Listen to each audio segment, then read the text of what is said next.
Okay. Hi, Caleb. How's it going? Hey, good. How you doing? Glasses on. Got to be able to see. Well, welcome. Welcome to the Carousel podcast. Can you hear me okay? I should actually try and do this for real. I can hear you just fine. Yeah. Cool, man. Well, welcome. Thank you for having me. So I guess let's introduce you. You are a writer, a fiction That's writer. right. Let's just start with the bad stuff. I unfortunately have not read your book. So your It's all book right. is called The Neighbor. Yeah. It was self-published. No, it was published by a small press, Bonfire Books, based in Australia. It's two guys. One of them is from the States. I don't know originally what state, but he spent some time in Indiana, and he has that familiarity with the Midwest. He lives in Australia now, so they're running the press out of Australia. Got it. Bonfire Books. Okay, cool. And what kind of stuff do they publish? Well, I think they started out wanting to publish lost historical documents, things that had been published at one time and were out of print. I think their first publication was a very obscure Australian writer who had been out of print for a long time. And then from there, they started working with living authors. Got it. Okay, cool. Interesting. So all right, we'll get into all that later. Why are you on this podcast is the question. This podcast is not really about literature. It's more about marketing and branding and sort of a red-pilled look at those industries.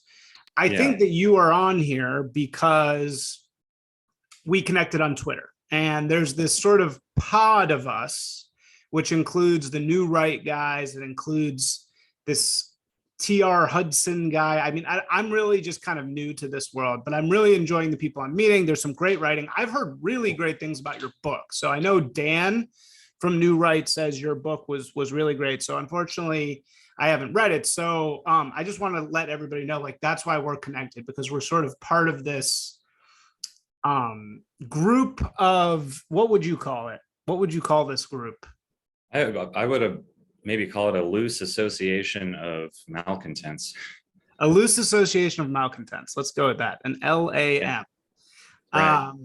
Yeah. And I think the questions that I want to ask you later are, how does one brand or market or build messaging around that group? Or should you? Or is building messaging around that group naturally antithetical to what it's about? Yeah. But before we get into that, let's just talk about you for a little bit. So you're calling from Indianapolis. Indianapolis, that's right. The convention city, I think, is how it brings itself. We do have a lot of conventions here. So the Crossroads of America, I think, is also another catchphrase. It's situated pretty much in the center, close to the center of the US. You've got a lot of people. It's funny, it's considered this flyover region, but actually a lot of people fly right into this place to hold conventions, business meetings. There are a lot of festivals, big events. Right. The convention Crossroads. The Indiana is the Crossroads state, right? That's right. Yeah. And I like Indianapolis. It suits me very well. It's got a slow pace. The population density is low, but it still has a little bit of that urban energy to it. It's not the city that never sleeps. It's the city that takes an afternoon nap after eating a tenderloin. After eating a what? A tenderloin. It's a tenderloin. Yeah, it's like this giant fried pork press. I don't even know where it's coming from in the pig, but yeah, it's like a Indiana or Hoosier staple. Wow. Okay. So what, in comparison to other cities in the area like Cleveland and Chicago and Detroit and what else is over there? Pittsburgh, I guess. What is the difference with Indiana? Well, many of those cities are all distinctive in their own way. I think a lot of those cities have that urban decay, post-industrial Right. wasteland quality to them. Chicago is obviously the most dense, the most energetic, probably is thriving the most.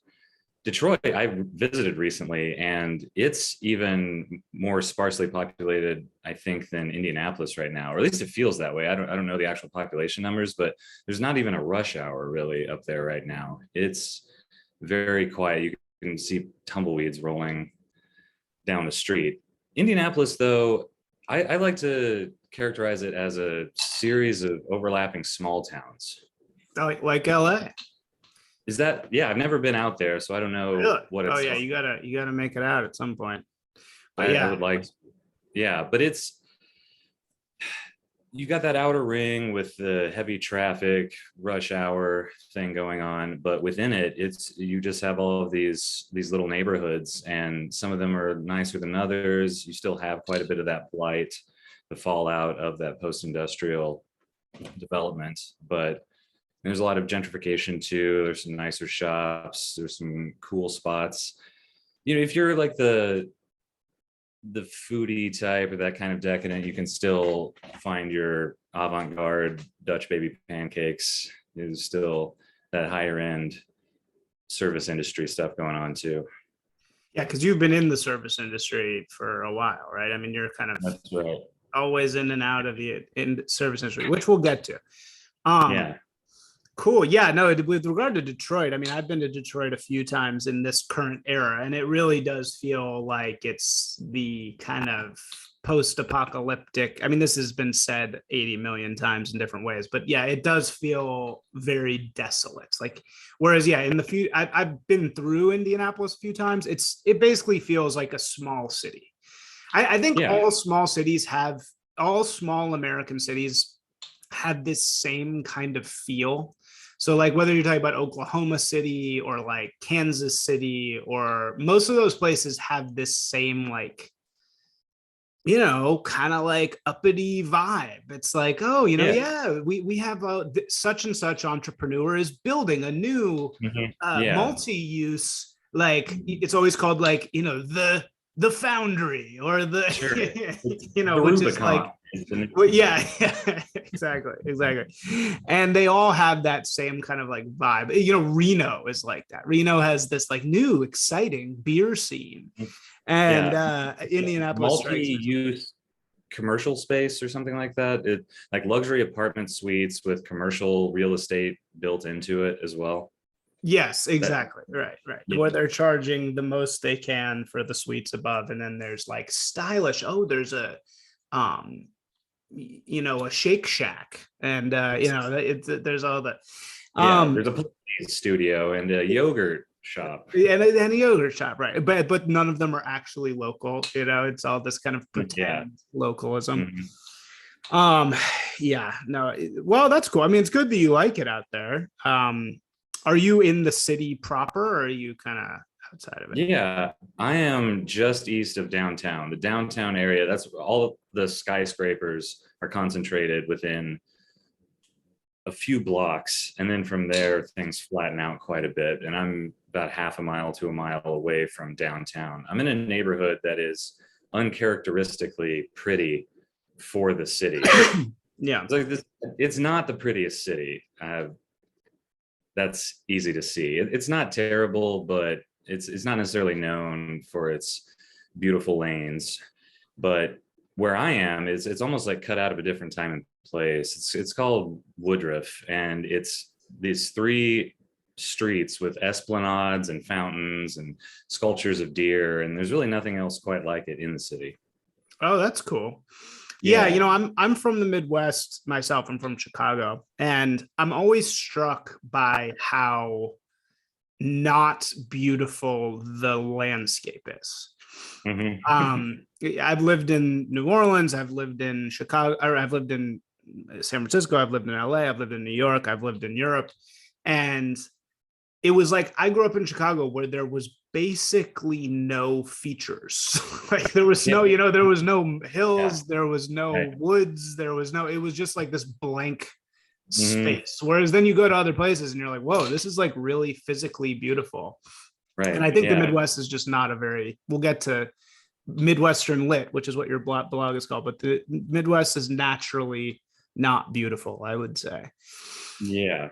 Although isn't it like Southern Indiana is very beautiful, right? It's like the bridges of Madison County. Yeah, no, that's it. Southern Indiana is very underrated when it comes to natural beauty. Once you get into Central Indiana and Northern Indiana, everything flattens out. It's cornfields as far as the eye can see. It's a little bit drab. It's a little bit dull. But Southern Indiana is rolling hills, dense woods, rivers. Yeah, it's much more scenic. Yeah, it's kind of like Appalachia. Yeah, well, right? It borders on and bleeds into, like the way you think of Kentucky as having all that natural beauty. Yeah. Southern Indiana really is like a northern extension of Kentucky. Yeah. Right. Yeah, I think the Blue Ridge Mountains is like the most beautiful part of the country, but in sort of roughly the same area. Okay, so let's get into what we're talking about today. Yeah.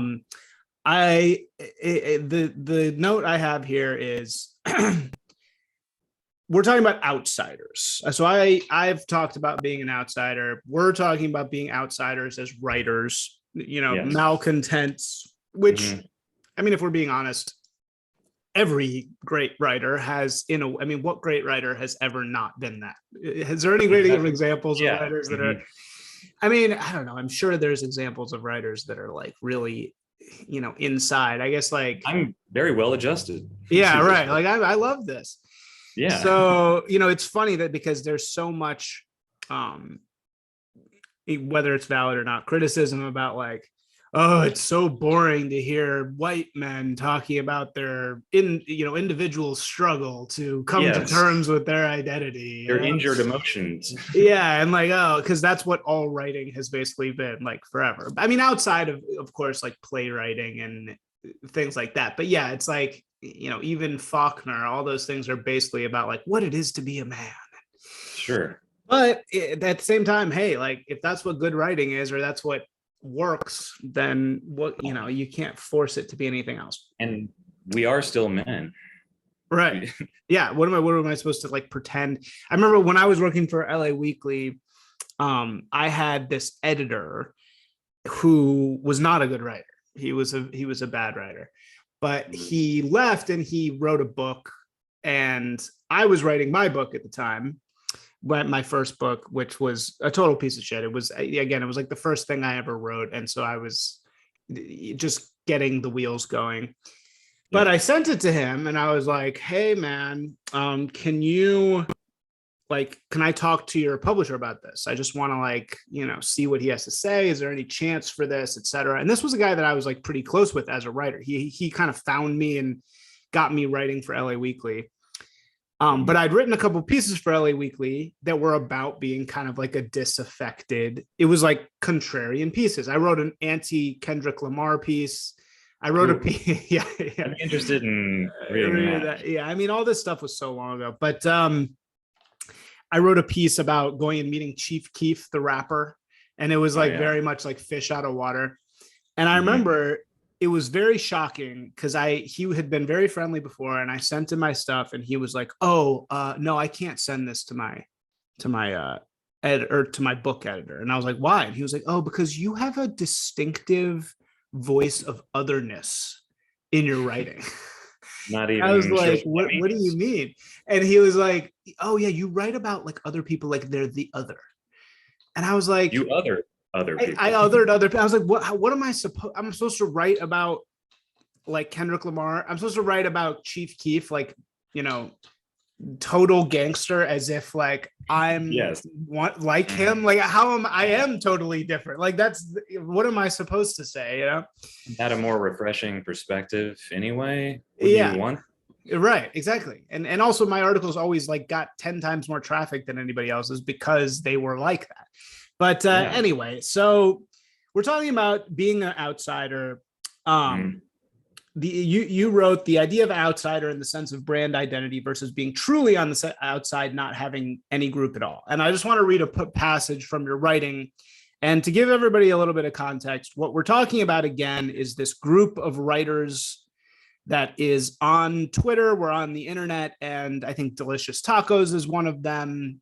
He's probably a good example of the literary side of that. There's also the political side, which is Bronze Age Pervert, who has a huge impact in culture. And of course, Curtis Yarvin, who's really almost on a different level. Is there anybody else that you think I should like mention?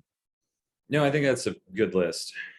Yeah, I mean, those are like the big fish in this kind of area. But there's a bunch of us like lower down who are all kind of like trying to be good at this. And it really is formulating into a real like scene, I would say. Yeah.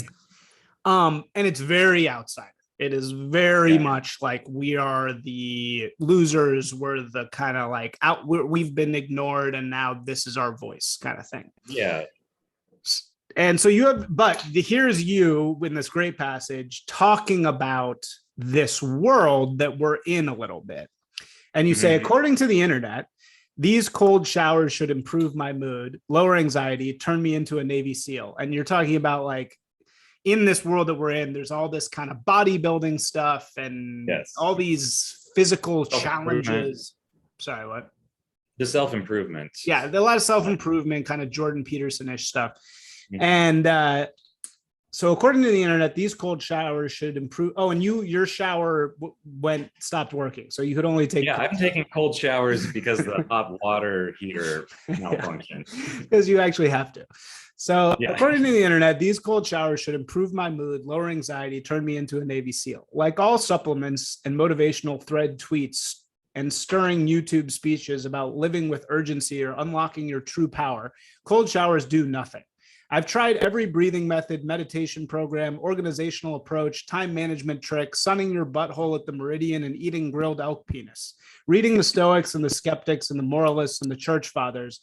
The only things that bring real advantages are hardcore drugs and knowing wealthy people. So this is a great passage. So this is you kind of like not refusing to join the outsider group. You're kind of shitting on it. Yes. But you're also kind of part of it. So how do you reconcile those two things?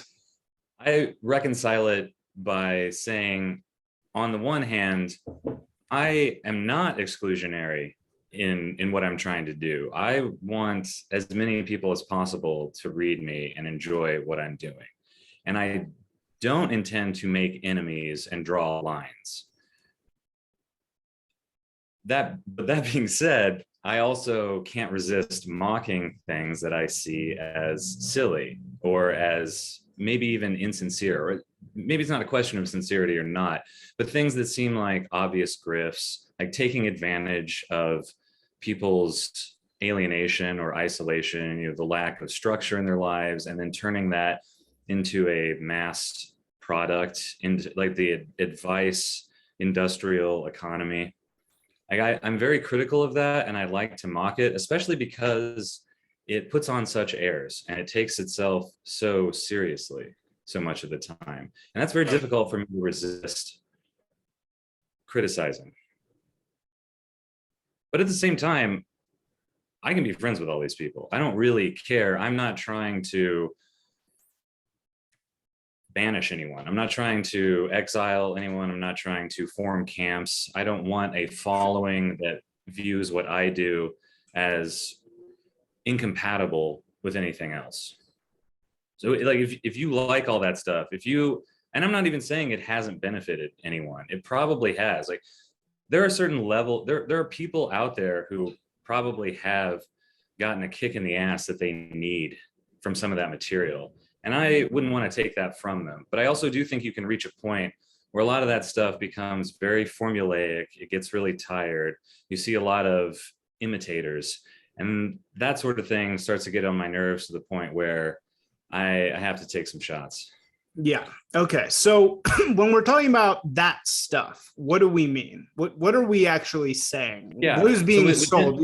Yeah. Sorry. Within that, the dissident or alternative right sphere, I'm thinking more specifically about the self-improvement wing, the self-help, the turning yourself into a badass, the alpha male, even like the way that borders on the pickup artist, seduction guide gurus, all of that material. And I know that you can make these finer distinctions, and I'm sure there are people who would want to come along and say, well, I don't identify with any of that. Pickup stuff is degenerate. I'm a trad con person, it's always a little bit amorphous, and all of these different figures and movements, they shade into each other. They can be difficult to distinguish, but I'm thinking broadly enough about people who are mostly trying to motivate, to provide some kind of financial or romantic edge to people. I'm trying to provide a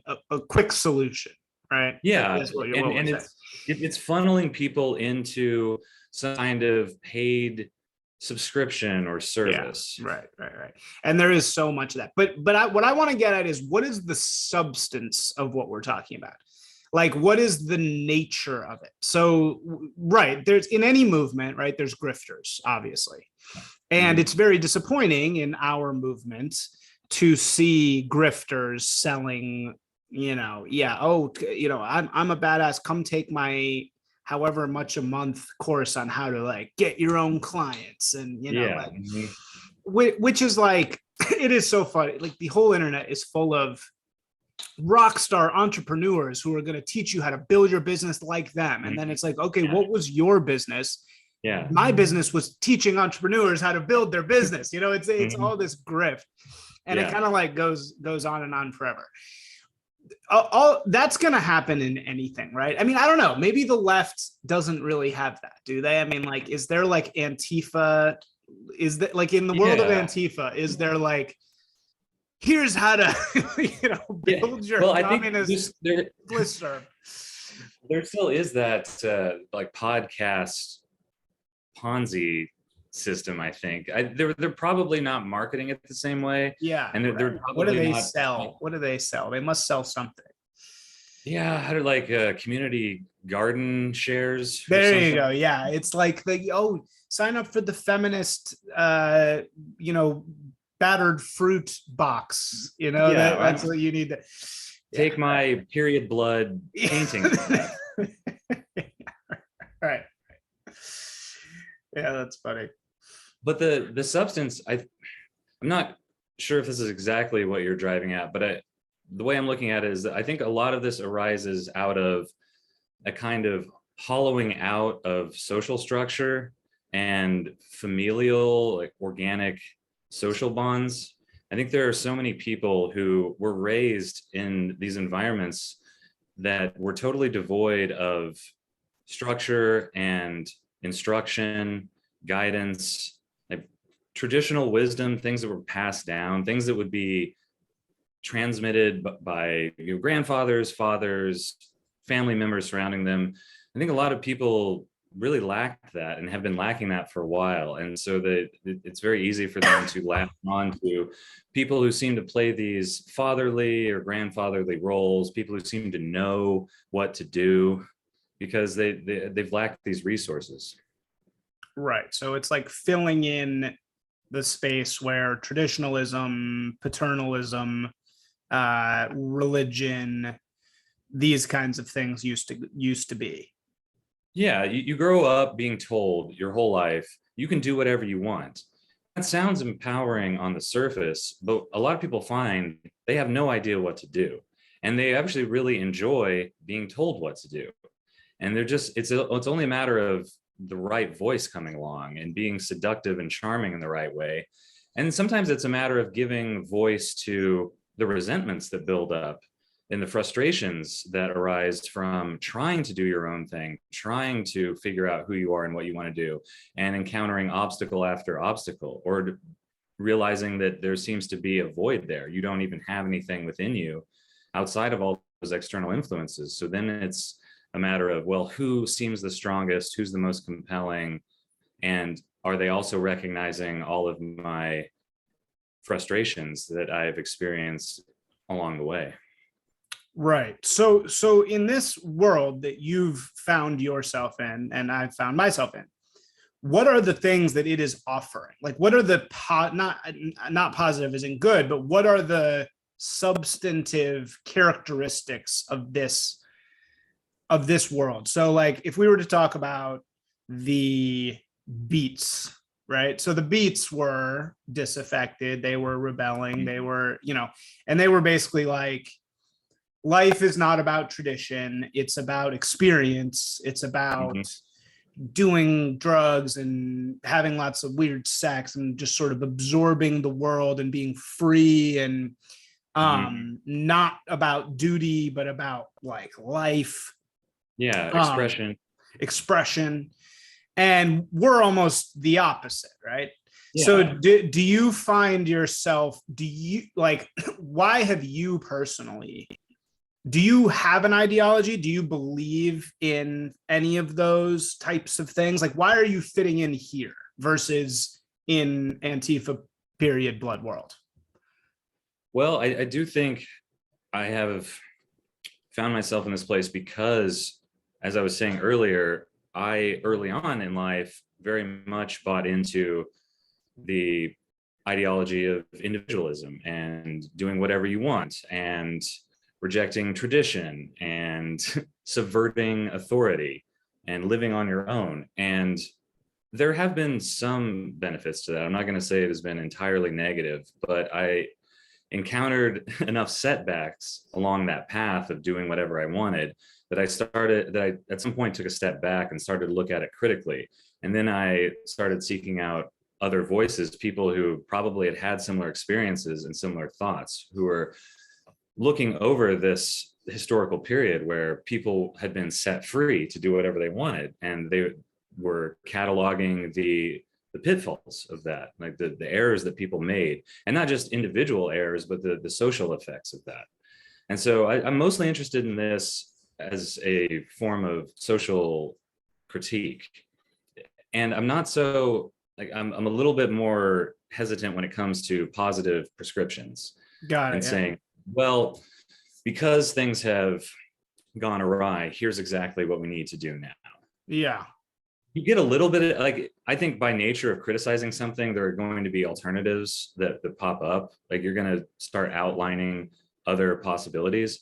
But I've never been sold on something like within this sphere of what we're talking about, like the trad cath position. Yeah. Traditional Catholics, like, I don't know. I'm not in a place to say we need to return to like monarchism or something.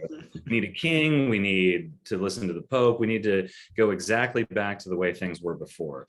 I tend to think that when things fall apart, it's not as if, well, it was healthy and then something came along and destroyed it. There's already something weak. If it gets to this dysfunctional place, there's already something going on in what was supposedly so great about the past that led to this point. So I try not to have rose-colored glasses on when looking at the past either. Yeah, it's really interesting what you're saying, that it's like you keep mentioning this thing about the death of, it's the do whatever you want era, but only in your little box. Do whatever you want in your little box. Like, we're going to give you this little box and you draw however you want in the little box. Yeah. Right. But I think what more sensitive people notice is a couple of different things there. The message is do whatever you want, but there's still this implicit expectation that you're going to satisfy other people's interests as well. Like, it's a little bit of there's a hidden injunction there too. Do what you want, but if you really do something that we don't like, we're still going to come down on you. At the same time, it's also possible to find yourself in a place where you're doing whatever you want and no one cares. And even if no one really wants to feel like no one gives a shit about what they're doing, like, there's a freedom in that. And you don't necessarily want all the attention in the world placed on you. But if you go too far out and you think that no one understands what you're doing and no one cares about it, that's profoundly disheartening.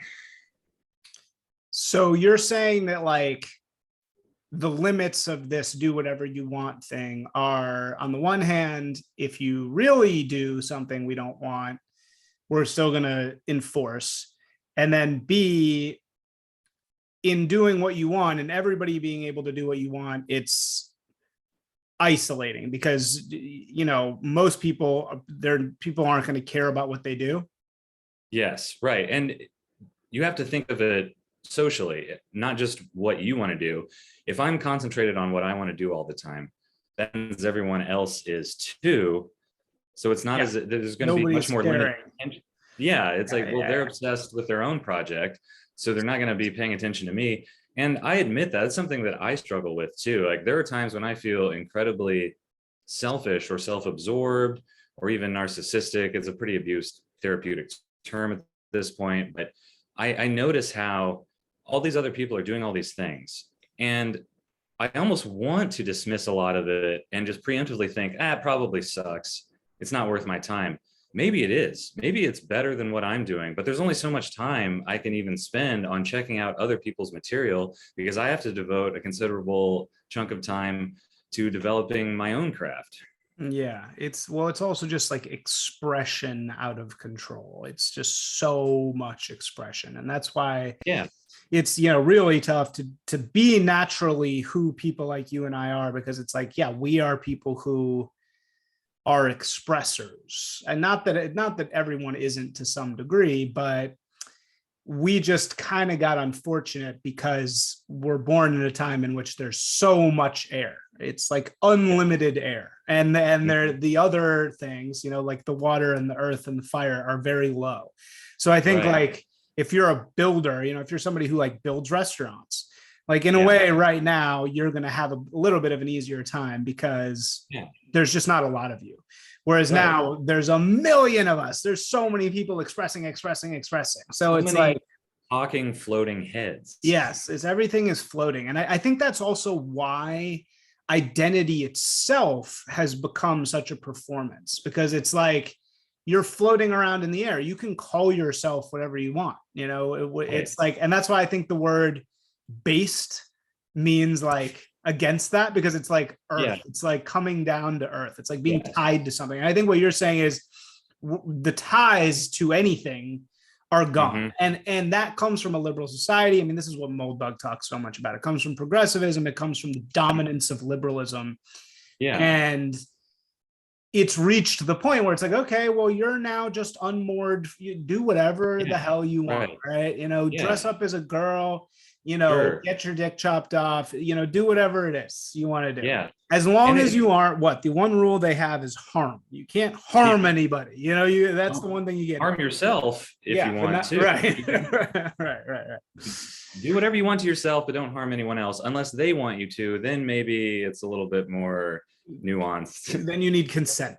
Then you have to have then you need consent. But even there, it's not just ideology. It's not just a philosophical system of promoting the individual whim over the collective. We're also talking about economic forces. Like what isolates and atomizes people is not just conscious viewpoints or beliefs. It's also the way the economy functions and the fact that most likely you're going to have to move several times to find decent work, and technological systems as well.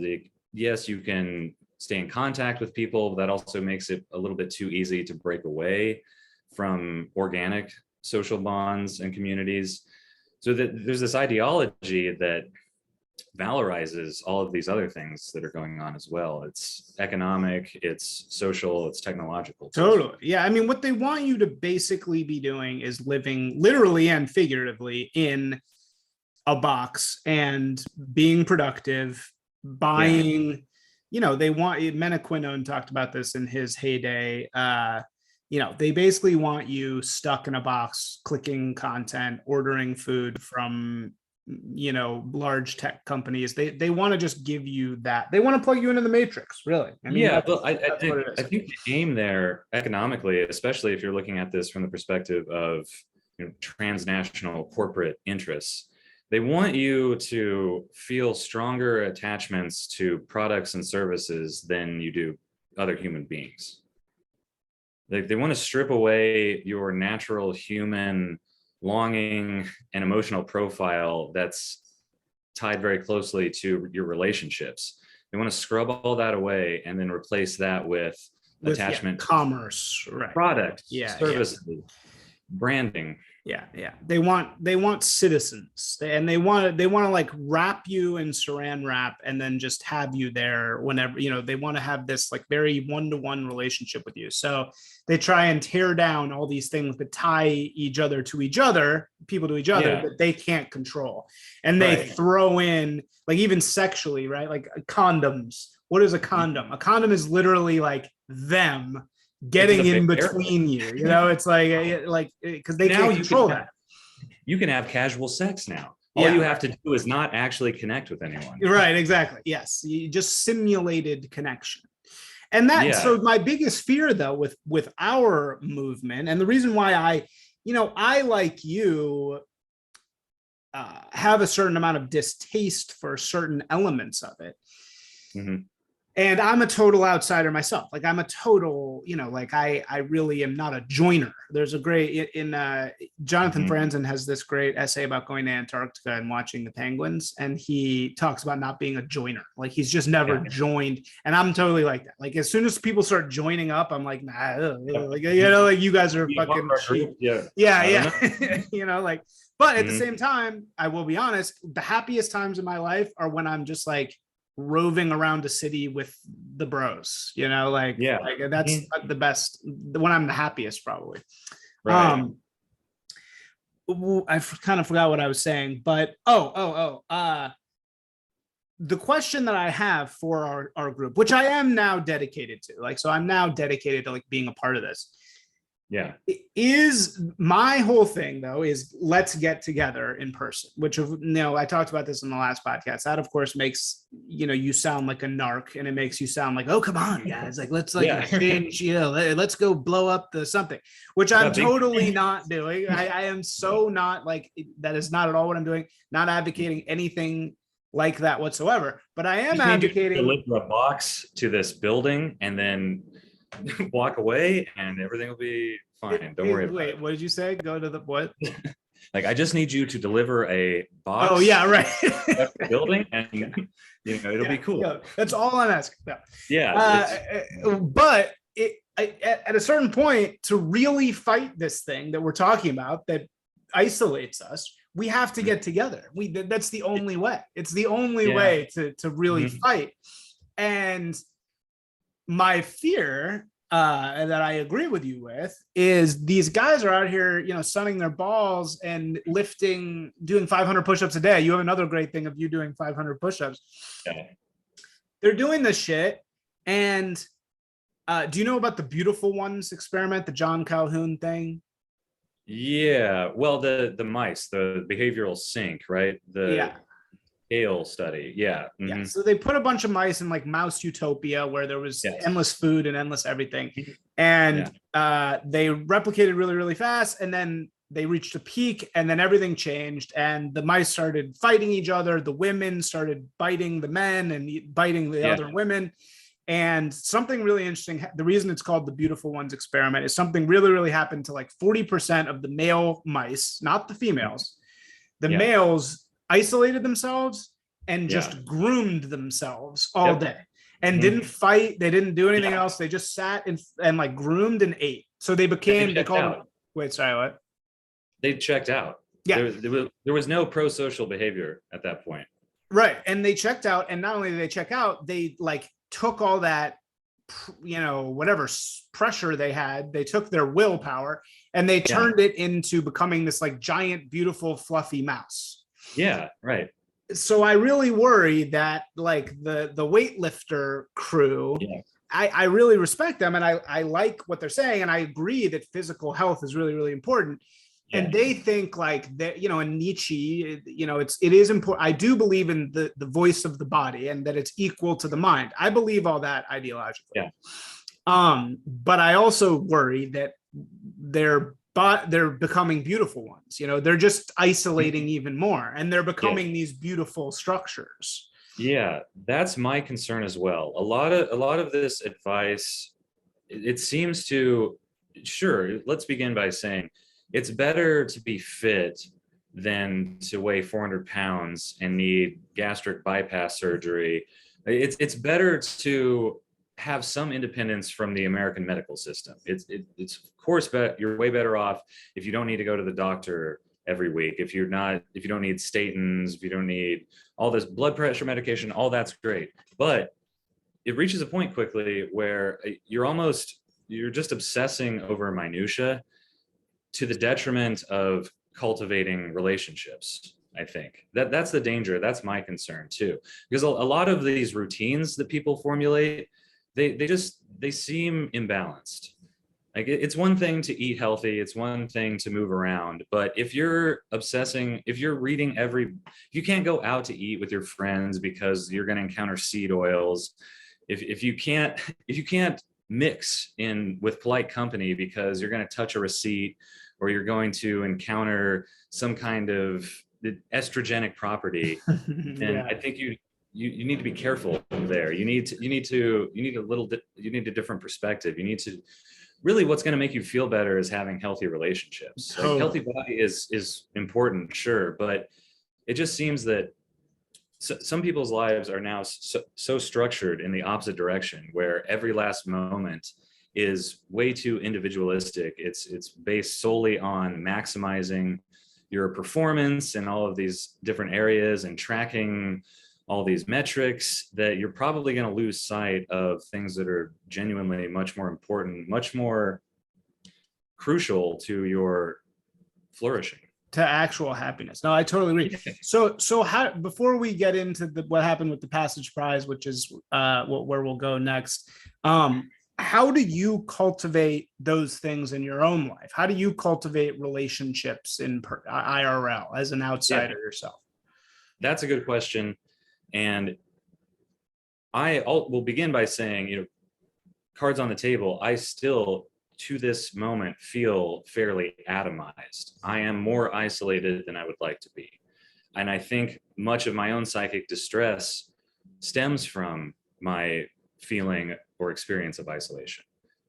But to the extent that I'm not isolated, I consciously remind myself and I practice strengthening the relationships that I have. Like, I don't let stupid shit get in the way of people that I know are important to me on a deeper level. Okay. And a good example of that is, like, let's bring in this sphere of like pickup artist or like alpha male seduction stuff.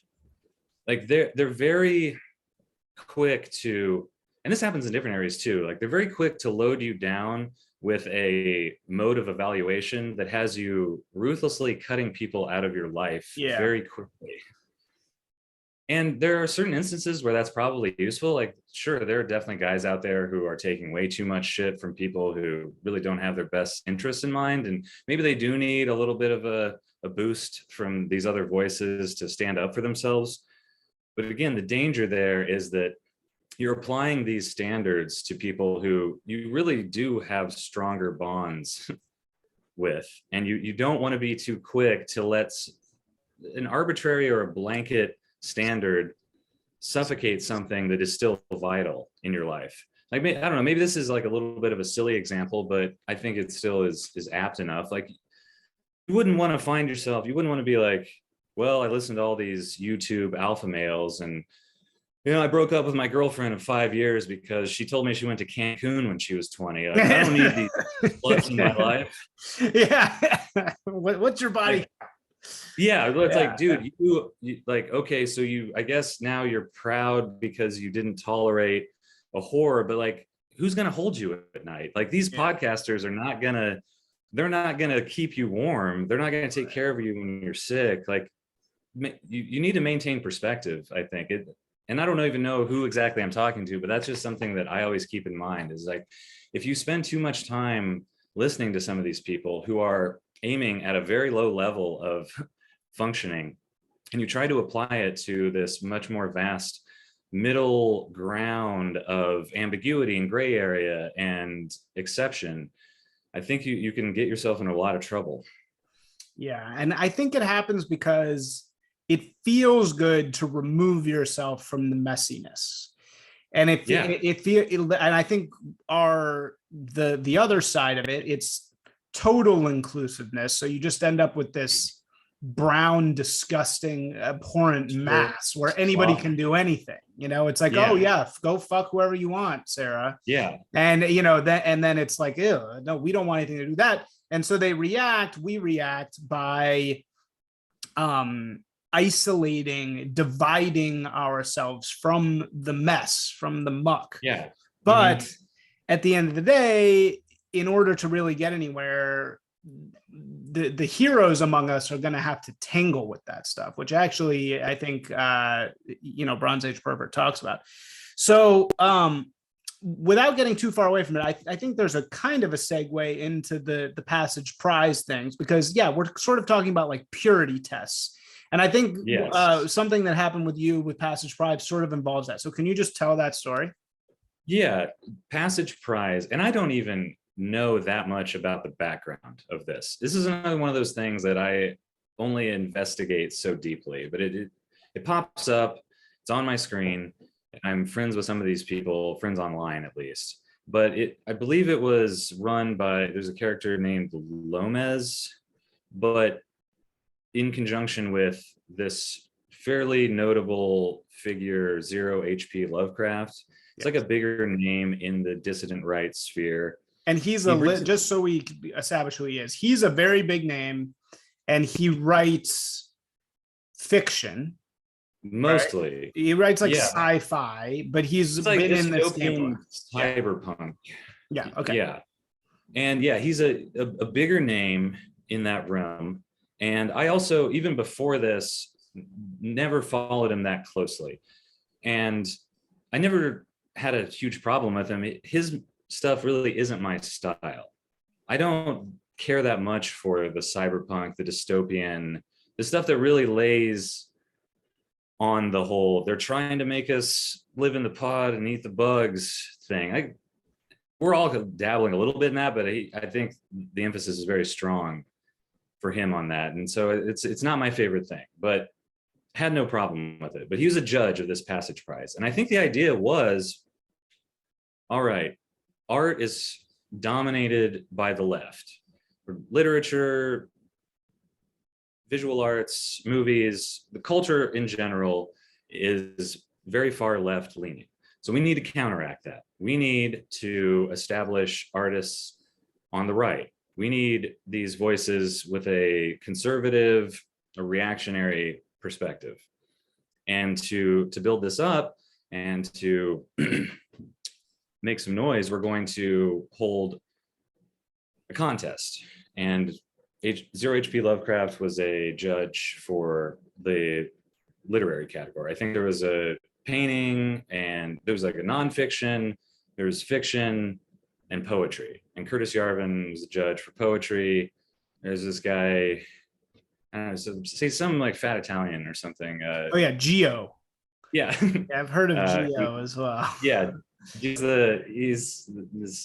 Whatever. I mean, he seems all right, but he was doing the paintings, but Zero H.P. Lovecraft doing the fiction. I see this contest. I think, well, even with all my reservations, I'm not really trying to be this right-wing figure, but I know enough of these guys. I'd like some more attention. Maybe this would be a good way to get it. I submit a story. I know right off the bat that I didn't submit the right story, but I don't really have the right story for this, because I'm thinking maybe somewhat cynically, oh, if I want to do this correctly, it's got to be a story about these gorillas like smashing communists' heads in with rifle butts or something. Like it's got to really, or like it's got to be about a guy who, rips himself from the Matrix, and like he was a cuck, and then he asserts himself somehow in this dramatic fashion. Like I had that, I knew that's probably what they're looking for. It's got to be something like that if you really want to impress these people. I did not submit a story like that. I submitted a story that is called Fatter. And it is an like Mack truck hitting you in the face, obvious parody of a Stephen King story Thinner. called Thinner. Yeah, I Yes. remember that. I remember that. Yeah, which I think he wrote under one of his many pseudonyms, like Richard Bachman or something. Yeah. There's a Uh, movie, right? A movie or a they show? probably made a movie Yeah. out of it. Yeah. But the brief run through of that is that there's a lawyer who hits a woman.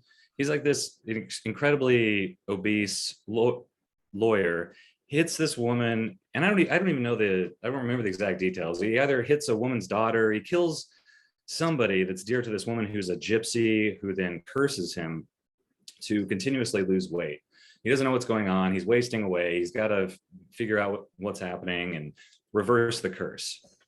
So my version, Fatter, is about this stereotypical rock star chef. He's this asshole, maverick style cook.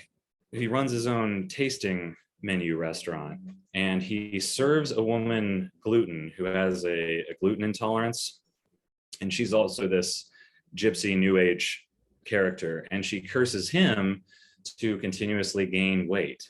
He can't stop eating. The quality of his work declines because he's so distracted by eating garbage food, and he's got to find a way to reverse what has happened to him. So it's like an exact parallel running in the opposite direction of Thinner. It's Fatter, but it was fun for me. It's supposed to be, it's what I thought at least was obviously comical. I mean, it's a ridiculous story. It's supposed to be funny. And I really wanted the opportunity to make fun of the service industry, of this kind. The main character is based on a couple of chefs that I know, and they're not even bad people. They're fine, but it's a composite of these different chefs who do tend to have pretty big egos. They have an attitude about what they're doing. They take themselves very seriously. They view what they're doing as this art, and maybe my own ego is somewhat inflamed by that, because I look at the way that people indulge in food and how it distracts them from what I consider to be real art. Like, people pay so much for this bullshit food, but they don't support all of these great writers and musicians and other things. Like, food is such a focus now because it's so easy to indulge in and it's so easy to enjoy. So I'm just making fun of all of that. I submit the story, don't hear anything. I realize that they release this short list for the people that they were going to then award something to. After that, Zero HP Lovecraft, he releases this, I think it was a substack and an audio recording of this instructional moment for him where he said something about, oh, we've got all these submissions, many of them were great, some of them need some more work, but I have an example of this one story of pretty much what not to do metaphysically. Not even in writing, not so much like the nuts and bolts, the craft of writing. Like, yeah. he was clear to say the story isn't poorly written. It's everything's fine on that level, but this is exactly what's wrong with literature today, and it's because of this bad metaphysical frame. Okay, like so what was bad? Well, first of all, this is great because it's like you didn't win, you like opposite won. You know what I mean? Like you actually you got it's like the negative prize, the most negative distinction. It's like we had 500 submissions, and we like 10 of them made the short list for winning the prize, but then there's this one you were one out of 500. 1 out of 500. Most of them just kind of sucked in an uninteresting way. Yeah, you won the opposite passage prize. I think that might be that we have to talk about that. That's like going to be the dude. Well, no, but hey, you know what? That's better to be loved, hated than forgotten, right? So what did he not like about it? What was his critique? All right. Well, and I guess I have to. I can spoil this because it's not really. It's not supposed to be that suspenseful. It's a funny story. You're supposed to laugh at these absurd events that occur, but I'll go ahead and spoil how the story goes in broad outline. I mean, it would still be worth reading. It's not only worth reading so that you can find out what happens at the end. But the chef gets fat. He gets fatter and fatter. He keeps eating. He eventually connects his weight gain to the night that he served that woman gluten, and he tracks her down and he gets her to explain what's going on, and he apologizes to her because she attempts to reframe it as she doesn't even actually claim that she did curse him. Her take on it is, well, maybe you're suffering from bad karma because you were an asshole to me and you didn't take my allergy seriously. So now you're being punished by some greater cosmic force. And I think if you apologized or you felt some remorse, maybe things would get better for you. And so he does it. He apologizes to her. And then the story ends with him driving past a bunch of fast food chains and like feeling tempted to pull into the drive-through, but he doesn't. And then he stops at this sparsely populated gym and he goes in and he gets on a treadmill. So it's not really a happy ending, and it's supposed to be ambiguous because you're not supposed to know if there ever even was an actual curse. Yeah. If he was eating out of guilt, if this woman had any real power over him. You're not supposed to know for sure if the apology even had any weight, if it changed anything for him. And you're even supposed to think, well, maybe he's getting on the treadmill just because he is now on this track of self-improvement. And that's all there is. There's nothing outside of these decisions that we make. He decided to do one thing, he got caught in an addictive cycle, and now he's deciding to break out. But there's nothing outside of that that is determining his actions. Like, that is a possible read. Or you could read it much more like a fable, like we are dealing with these supernatural forces that he's contending with. All of it's supposed to be ambiguous. It's supposed to be funny. You're not really supposed to conclude one thing or another. It's just a stupid, funny story. But he read it as, well, you see, this man is dependent on the approval of a woman, and he must apologize to her to free his soul. And that's metaphysics. It's metaphysics. And it's something about like there's somehow it was secular humanism too, because there's no mention of God. There's no higher redemption, which sure, I suppose that's okay, but it just seemed absurd to me to think that I was somehow advocating for some male submission to female authority. Like, well, but to be fair, you are saying that you're not, this is the tension, right? It's like to join or not to join, I mean, on the one hand, you are in this world, but on the other hand, you're saying, well, I'm not going to be a part of this world either. Right. So, I mean, you know what you're getting into, what they're, as you're saying, full well what they want and, what we want. I'm going to say we too, because there does have to be some form to it. You know what I mean? I mean, you as an individual artist, there doesn't have to be any form at all. You can do whatever the hell you want. I mean, I think a lot about, my mind always in this conversation goes back to rap music, which I'm sure I'll talk about a metaphor that they're not going to like. But, I grew up with rap. So that was the world that I was born into, nothing I had a choice about.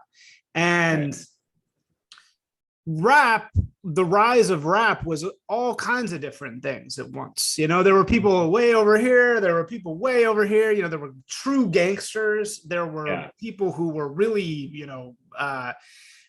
brainy and cerebral, and it was a totally different thing. You can be whoever the hell you want, right?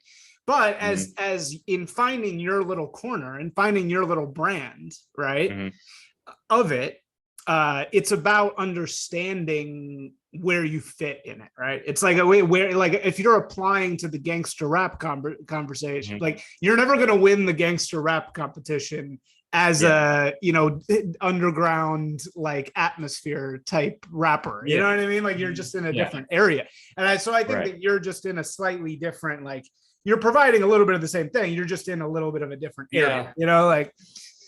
That's what I found out. Yeah. And on some level I knew that, or I figured it could go that way. I didn't think, well, I assumed that I would mostly be ignored. I didn't think I would be singled out as an example of something that's completely antithetical to what they're trying to do. I wasn't looking at it quite that way. Yeah. Maybe I should have anticipated that. Well, I mean, no, I think you're just we're all just learning what this thing is, and we're learning the angles and the rules and everything. I mean, those guys they're elitists. I learned that in dealing with Curtis as well. They are true, like, they only believe that a certain small number of people should be able to be part of the club, which is like, hey, that's fine. That's, I think, more of that versus less of that is good. I mean, we want more difficulty getting to we want it to be hard. We want to be hazed. We want to, we want that, because I think that that helps make us stronger, et cetera, Okay, but I don't want this to go too long, because I learned my lesson last time of nobody really wants to listen to 2-hour podcasts. So before we go, though, let us just touch on your Substack. So your Substack is called Middle American Lit. Yeah. And how have you been growing that? Because it's pretty new. It's only like a few months old, right? Yeah, the Substack is only a couple months old, but I do have a larger back catalog. I have a WordPress site as well, which I don't think I have. Yeah, I don't think I have the link up to that on Twitter anymore. I don't even know how to do 2 links in the profile. That's how stupid I am. Maybe you can't do it. Maybe you can. To me, it seemed that you couldn't, so I just went with the Substack. I have been doing the blog for about 2 years since I started the Twitter account. So there's quite a bit more material on there. And that's a mix of autofiction or nonfiction, and there are quite a few short stories in there as well. Oh, great. Most of the short stories are going to be part of a collection. Like, I'm almost finished with a short story collection. That's going to be the next physical product that I release. That's not too far off. Oh, great. And so what is the website of the old book? Because the new blog is Middle American Lit at Substack, or .substack. What is the new thing? Or the old thing? Sorry, the old thing. The old thing is Middle American Lit at WordPress. WordPress, got it. Okay, cool. So that makes sense. Now I understand. Now I understand. Maybe I should find a way to link that as well, because for people who are just now finding out about me, they might not know about all that material too. But I've been growing an audience through that, and 2 years of Twitter activity, but it actually goes back even a little bit farther. I've been writing on the internet since about 2015 or 16. Originally, I wrote under a pseudonym. I was a true anon. What? An anon. You were a true anon. I thought you were saying what your name was. Okay, yeah. Okay. You're actually Bronze Age pervert, is what you're saying. No. Yeah, I was not nearly that big, but I moved out. I lived in Washington D.C. for a couple of years, and over there I started a blog. It was called The Empty Subject, and I didn't have as much experience with the internet writing thing. It was much more immature, much more deliberately inflammatory and reactionary, but it also was mostly for kicks. I was just having fun, but I definitely at that time with what I was writing about needed a little bit more cover. I did that for a couple of years. One thing that I have enjoyed is some of the earliest readers that I gained in that period still read me now and have been along for that move from anonymous shit poster troll to like someone who's trying to present a real product or a real image in a way. Like, I'm standing behind myself as an artist. Like, I'm not pretending to be David Nathaniel Bedford Forrest, like a Confederate colonel or something. Like, it's not this isn't really like a LARP in that way. It was way LARPier before. Yeah, got it. So how have you been growing? How do you find that you grow the most? Just from blogging or from tweeting or? Yeah, that's something I don't even know that much about.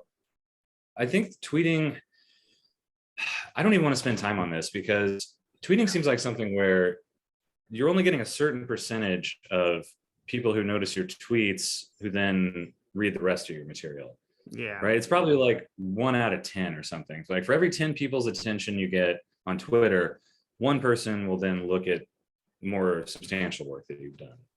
So you're always trying to figure out, like, how much time do I devote to this side of things? Because I do want more people reading me, but I don't want to spend so much time on this that the craft itself is actually suffering. Yeah, totally. Yeah, that's the difficulty. Yeah, that's the problem with Twitter. It sure is addictive. It really is. And I've met people that I'm glad to have met them. And I've even been able to grow the audience that way. But to what extent have I also pissed away valuable time that I could have? Yeah. Right. Elsewhere. Okay, cool, man. Well, yeah, people can find your book, The Neighbor. It's available in a lot of different places. I've noticed. I need to order it immediately, which I'll do. And then Middle American Lit. It's great stuff on Substack. A lot of really cool, insightful things. And yeah, really excited to see kind of like how you grow and how your branch of all of this develops. So thank you so much for coming on. Yeah, man. Thank you for having me. Cool. All right, I'm going to stop recording. Let me just stop.